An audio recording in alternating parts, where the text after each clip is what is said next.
Sa video ito, paglalabanin natin ang mga magkakapatid sa Mobile Legends. Ito ang Siblings War sa MLBB. Ito na nga po, nagsimula na ang bakbakan. Tumalon si Ginibir pero natulak sila at naultihan ni Tigreal. May paslomo pang kasama. Grabe nga yung counter set doon ng Tigreal. Napaangat si Fanny pero low health na dito yung Lancelot. Na-dodge nung Lancelot yung lipad ni Fanny pero tinamaan siya ng first kill ni Tigreal. Ginibir versus all, nahampas ng maso. Round 1 ay para kina Tigreal. Nandito na tayo sa round 2. Lancelot nag-ultimate maan si Fanny.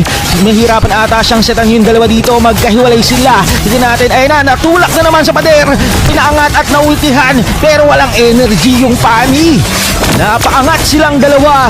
Low health na yung Fanny. Natumba siya. It's Ginibir versus Tigreal. Sino ang mananalo? Tinulak siya dito sa may pader. Pinerskilan pero grabe ang sustain ni Ginibir.